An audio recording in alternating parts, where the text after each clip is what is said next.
Pagdating namin ng Sitio Kalinisan, pinagkape na kami ni Teacher Aisa at ni Teacher Kai, head teacher ng Sitio Kalinisan, habang pinaplano namin ang pamimigay sa mga bata. Habang kami ay nag-uusap at nagpaplano, ang ibang teacher ay nagluluto ng pansit. Sobrang mabait na mga tao dito, lalong-lalo na mga teachers. Hindi nga sila pumayag na hindi kami makasayaw o hindi kami makapag-TikTok, kaya pinagbigyan ko sila. Makikita mo sa mga bata ang kasiyahan dahil bihira lang ang ganitong pagkakataon na dumadating sa kanila. Maraming mga bata dito ang may mga pangarap. Ang mga binigay ninyong sponsor ay napakalaking tulong sa ating mga katutubong mangyan. Hindi kami magsasawang magpasalamat sa inyong lahat. Inihanda na rin namin ang aming pamimigay ng mga school supplies. Nagtulong-tulong ang mga teachers at ang aking pamangkin na si Joy Manzano. Anak po siya ng aking pinsan. Hanga ako sa bata na yan, napakabait at napakasunurin sa kanyang mami at kinaya niya ang 3 oras na lakaran. Inihanda na rin namin ang mga tsinelas ng mga bata. Tuwang-tuwa kami sa mga bata dahil favorite nila ang kulay yellow. Kaya sa susunod na may magbibigay ng sponsors, alam nyo na po, ang ibibigay nyo ay kulay dilaw. Sa ganitong pagkakataon, ang unang masaya ay ang mga teachers. Kahit napakalayo ang kanilang lugar, ay meron pa rin ganito, may mga tao pa rin tumutulong sa kanila. Dahil sa ipinaabot niyong tulong, ay naipadama natin sa mga bata ang kaligayahan. Dahil sa Sitio Kalinisan, ay bihira lamang nakakaabot ang mga tulong. Isa pang problema ng sitio ay ang kuryente.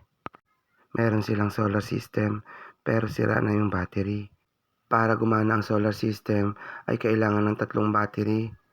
Napakalaking tulong ng solar system sa kanayunan, lalo na sa mga guro, dahil isa ito sa tools nila para makapagturo sila.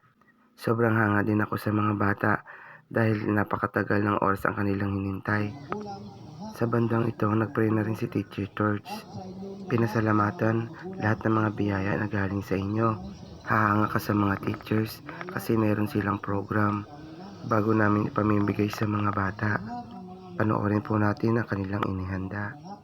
Na mga naghakot ng kanilang mga supplies, mga regalo na pamimigay para pala may patuloy na pamilagayan ng maghapon dahil sa pag-uwi ng mga sito. Gabay mo lahat, kaya nangyili sa basta.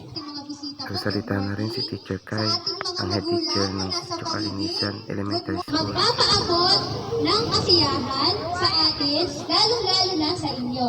Yan ay sa panguna ni Sir Dennis at ang kanyang mga kasama na nanggaling pa sa iba't ibang bahagi ng lugar dito sa San Jose. Pero ang mga Sa bandang ito, nagsalita na rin si Sir Dennis Flores Madriaga na siyang ginamit ng Panginoon upang makapagbigay tulong sa ating mga katutubong mangyan, lalo na sa mga bata. Para mabili ito, 3 taon ko nang ginagawa ito, pero dito sa inyo, ito yung una. Unang 2 taon sa Bulalakaw ako, sa Oriental. So, konti lang sila, pero kayo halos dumoble. So, kaya ito yung napili ko dahil yon kay Kuya Goyo. Kasi sabi niya, dito daw, mas kailangan ninyo. Nasa program din ang kasama naming umakyat sa bundok na si Kagawad Henry Ubanya. Nagsalita rin siya dito. Siya ay kagawad ng Barangay Bayotbot. Angkin ni Jojo Harabata na kasama namin na umakyat sa bundok. Pero ganun pa man, naandyan pa rin kayo. Yung profesyon ninyo na maibahagi sa mga bata, yung inyong natutunang kaalaman, ay isang bagay, isang pagpapatunay na talagang mahal ninyo yung profesyon ninyo para sa mga bata dahil natuturuan nyo sila ng katulad din ng inyong napag-aralan. So thank you very much mga ma'am, lalo na sa kay St. Arts at kay Ma'am Kat. Nagsimula na rin kaming mamigay ng mga pagkain dyan. Inuna namin ang mga kindergarten, grade 1, grade 2, hanggang grade 6. Pinamigay na rin namin dyan ang mga biscuits at mga candies. Tuwan-tuwa ang mga bata, makikita mo sa kanilang mga mukha ang kasiyahan.